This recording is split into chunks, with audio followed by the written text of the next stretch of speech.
It's Monday, September 19th. From inside the WTOP newsroom, this is the DMV Download, brought to you by the men and women of Steamfitters Local 602. Get an estimate and learn more at steamfitters-602.org. Today, as area companies ask their employees to come back to work in person, we're seeing a shift not only in work patterns, but commuting patterns. Jack McDougle from the Greater Washington Board of Trade tells us how companies are reevaluating the value of working in person. It's no longer about a ping pong table and a beer tap. You can't bring people into the office and expect them to do Zoom calls all day. And WTOP traffic reporter Dave Dildine tells us how a change to hybrid work this time of year is disrupting what you can predict for your commute. The rush hour is getting a little bit more intense. And again, from day to day, it's a little less predictable. Plus, how did Luke do driving a manual transmission car for the first time in France? Let's just say it didn't go as planned. Thanks for joining us. I'm Luke Garrett. And I'm Megan Cloherty. For many workers, work from home is becoming a thing of the past. Many companies in our area are urging workers to come back into the office a few days a week and shifting what the workday looks like when you're there. A change like that's going to have an impact on our region's economy. Joining us now to talk about it is Jack McDougle, President and CEO of the Greater Washington Board of Trade. Jack, thanks for being here. Oh, sure. Thanks for having me. So it really feels like we're in this new phase of post-pandemic normal. And while working from home may never totally go away, are we really seeing employers become more hardline when they're, asking workers to come back into the office? Is that a trend you're seeing? I don't know if I would describe it as hardline at this point. So if you go back over the course of the pandemic, we've had a lot of false starts coming back. And so that's probably impacted the way a lot of people are thinking about this. Mm-hmm. And so as employers are recommending or suggesting that their employees come back for a couple of days a week, and if that's not a good experience for people, they're evaluating then what does that look like going forward. So it seems like we're still a little bit in an experimental phase, but it does seem that more employers they're open and they're encouraging employees to come back at least some of the time. It feels like to me, and of course this is anecdotal, Jack, which is why we have you here, that people are saying, I'm getting a little pressure to come back 3 days a week or whatever. Is that happening because employers look to each other and say, okay, well, Marriott is doing this or Deloitte is doing this. Maybe we should jump on that train now because we're not the only ones asking someone to come back. Is that something that happens in business? Well, I think when you look at your peers, you want to make sure that you're still within some boundaries. But as we continue this real battle for talent, there's still a real emphasis at trying to attract and retain talent by providing the best work experience that you can. Interesting. And what does that look like? It's still a little bit different in some cases. And so I wouldn't suggest that we can make any sort of overarching conclusions here. And to your point, I think a lot of it is still anecdotal. But still, employers are offering employees lots of different types of incentives. But with an eye on, we'd like to have them in the office at least some of the time. So when you cast your gaze, across the DC region, is there any company that's doing something, interesting, new, or just kind of notable in this issue? Companies in this region tend to be pretty good anyway with workplace environment, with transit and transportation benefits and things like that. I know for a while EY was helping some of their employees with childcare. But as you know, childcare is a real serious issue for a lot of families. And there aren't enough childcare services available. And so that does make it hard in some cases to come back to work. And so that's why we see a lot of companies still trying to figure out what the best solution is. Remember back where you were hearing about companies in San Francisco like Google who would offer, they have the coolest cafeteria and you can work from home some days, you can bring dogs in. And now it feels like it's that idea that employers have to kind of, like you're saying, benefits. Like, what can we do that's going to make it somewhere where people want to work? One thing I would suggest, particularly from a lot of the employers that we talk with and our members, the conversations are very sophisticated. It's no longer about a ping pong table and a beer tap. but it's really about the quality of life experience, the work experience, productivity. You can't bring people into the office and expect them to do Zoom calls all day. Right. So when you bring them into the office, so we're talking a lot more about that. So what is it that you want people to do when they're in the office? And so you see now a lot of employers are working to redesign their space. Interesting. How do we make our space more collaborative? And because, well, some of those perks are nice, and I'm not dismissing them or saying that we shouldn't offer certain perks like that, like ping pong tables or whatever the case may be. But people want to work, and they want to be productive, and they want to put in a good day. And so how do you create that opportunity? It's funny. I remind people, remember before the pandemic, how much we would lament the fact that coming to the office wasn't productive and people were spending too much time chit-chatting or doing all the other things. Well, now we've done a complete 180. It's like, well, we need them back in the office. So, so it's somewhere in the middle. It will ultimately work best here. And so I think it's just finding out what that middle looks like. Like what's the value of me being physically in person? So maybe you change up the week or change up the work day so it makes more sense.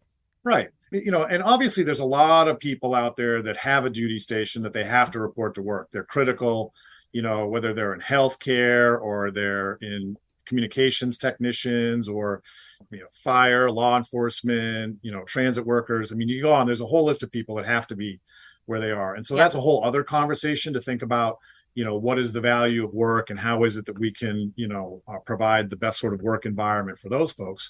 For folks working in an office, for folks in services industries and others, what is it that you're asking them to do with their time?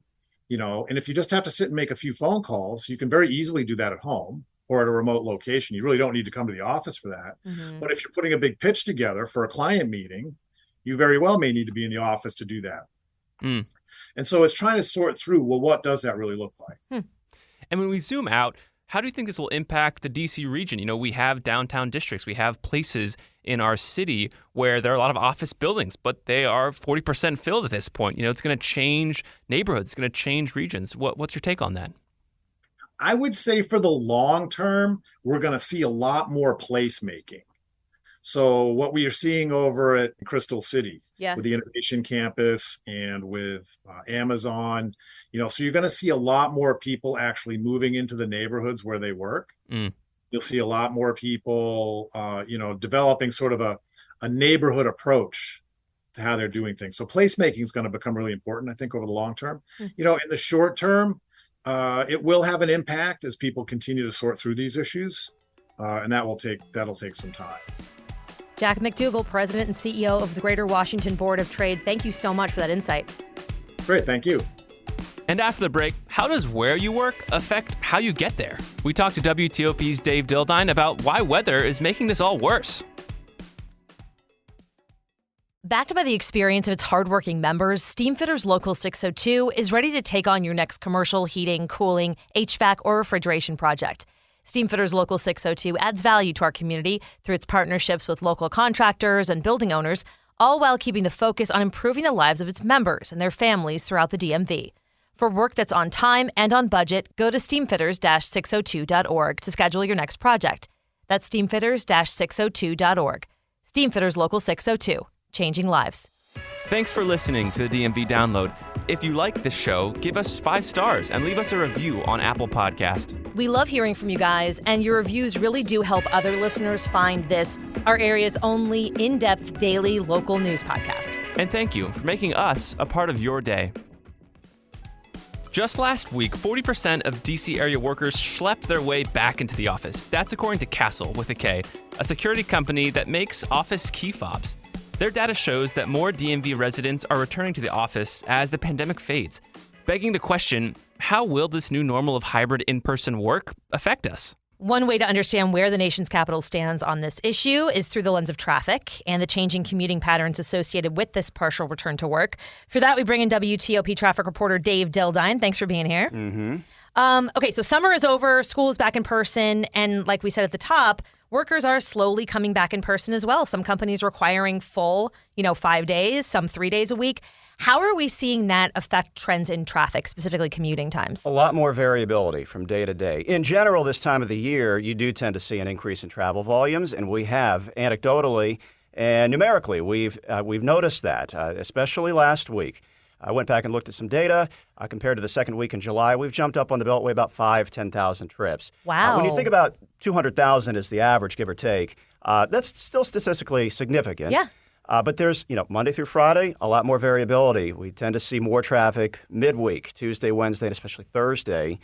That seems to be when the bulk of the people are commuting. And of course, commuting is one of the big driving forces behind what governs our rush hour, whether it's a little swifter or a little slower. That makes sense, though, Mondays and Fridays. If you're going to take time off and work from home, that would be the day, right? Less of a rush hour, more of a rush day/hour. Yeah. And all the more reason to just remain on your toes and flexible. Because remember, if a commuter experiences a really bad rush hour one day, they might have more flexibility than they did pre-pandemic. The next day, they'll go to their boss that morning and say, I don't really want to go through that again. Do you mind if I telework? And so if enough of a batch of our commuters do that at once, regardless of what day it is, our total volumes fall and the likelihood of congestion drops that day. But we're not going to know that at the time. We're not going to know ahead of time. We're just going to experience day by day. So, Dave, will this unpredictability in when we'll see rush hours ever end? I mean, will we ever be able to predict when these high volumes of traffic are going to happen like we used to before the pandemic? Or will it always be uncertain from this point forward?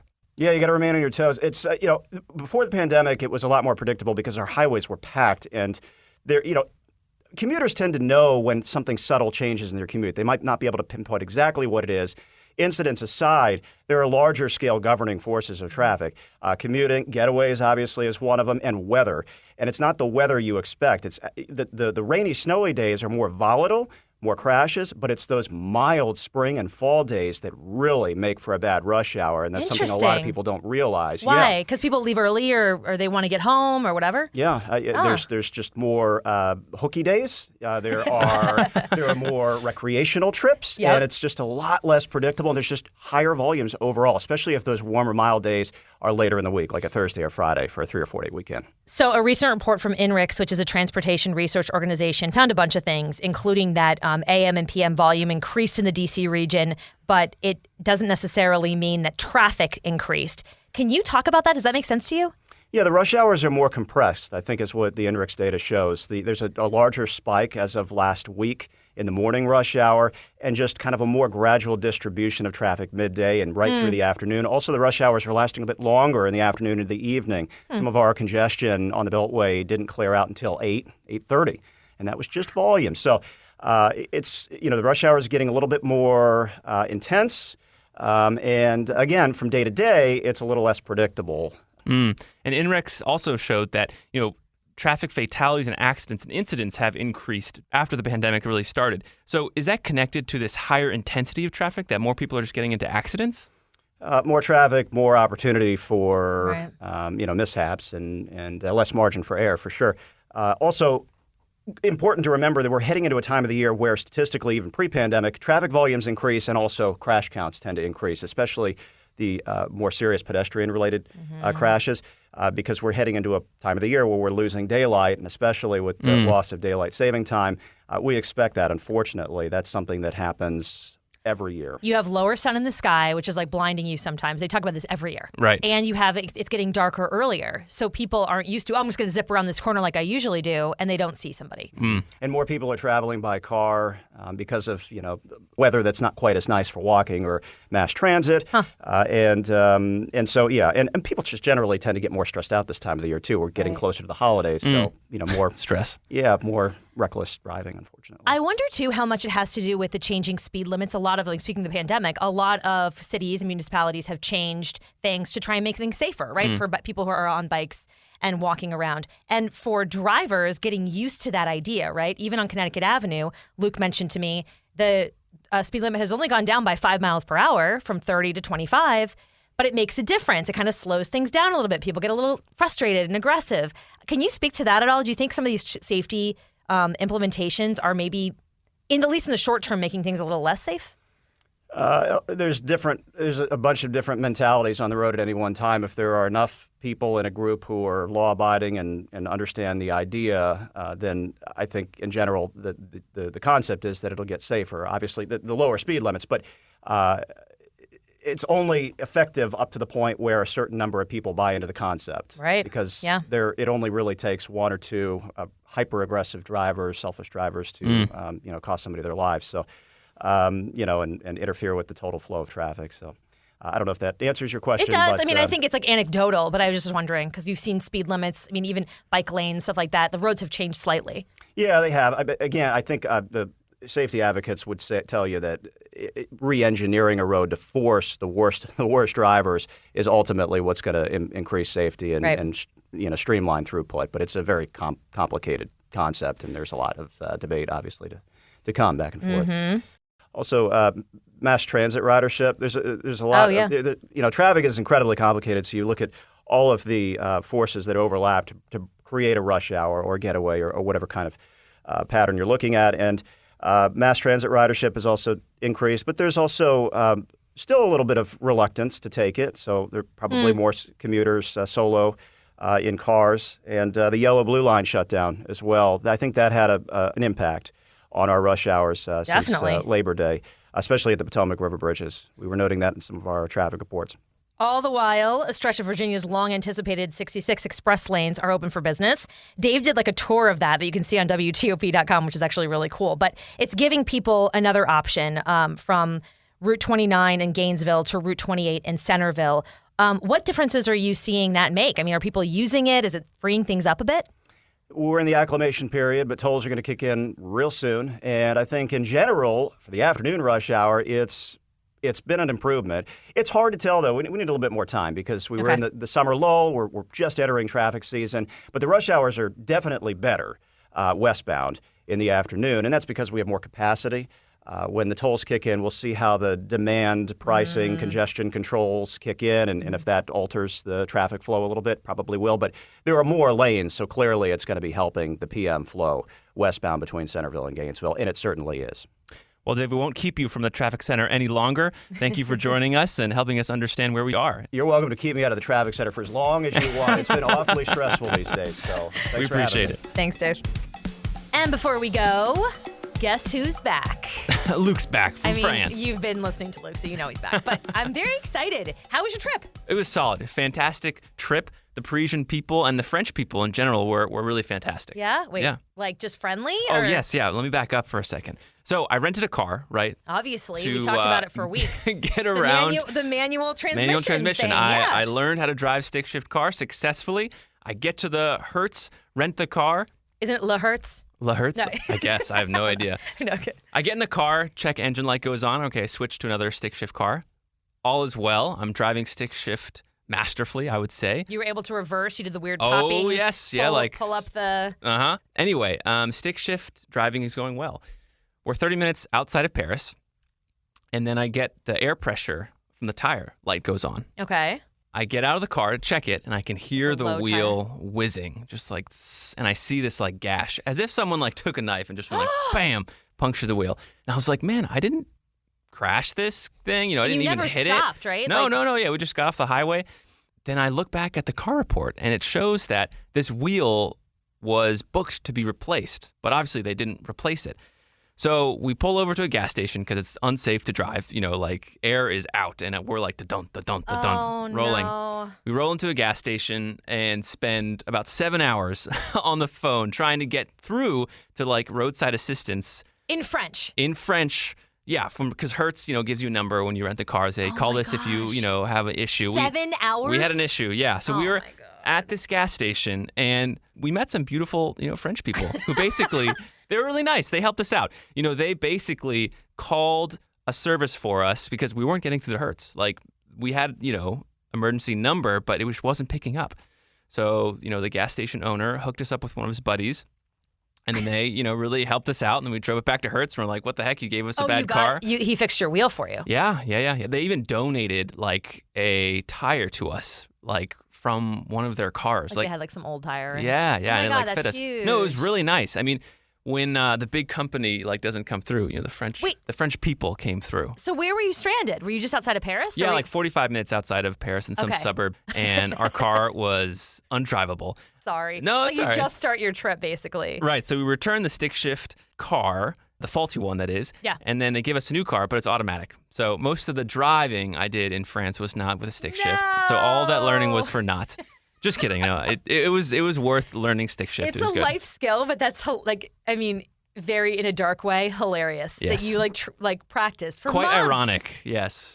For months. Yep. And then you had a half hour. Half hour. Flawless half hour. Other than, the flat tire. I learned how to drive stick, but I did not learn how to drive a car with a flat tire. Oh, man. So other than that, Oh, fantastic Mrs. trip. Lincoln, how was it? Oh, it was such a great trip. I mean, the weather was beautiful, 50 to 70 degrees. The French countryside was just like rolling hills. And there's so much history there, you know? Oh, my gosh. Yeah. Just a depth of history. The French people were again, really nice. Good. And just beautiful sights. just beautiful one- cathedrals. One kind of messed up day, basically. One messed up day filled Okay. with very nice French people. Hopefully they gave you croissants along with that tire. No, they did not, but they were very man. nice. All right. And that'll do it for us on the DMV Download. We are sponsored by Steamfeathers Local 602. Our managing editor is Craig Schwab, and our music is by Real World. Give us a review and rate our show if you get the chance. Also, hit that subscribe button so you never miss an episode. You can find out more about this podcast at dmvdownload.com and follow us on all our social media channels. We're posting every day. Also, Luke posted some pretty cool photos from France. Just saying. That's true. You can check it out. The DMV Download is a product of WTOP News. Listen on 103.5 FM in the D.C. area, 107.7 FM in Virginia, 103.9 FM in Frederick, Maryland, online at WTOP.com, and on the WTOP app. Have a great night, guys.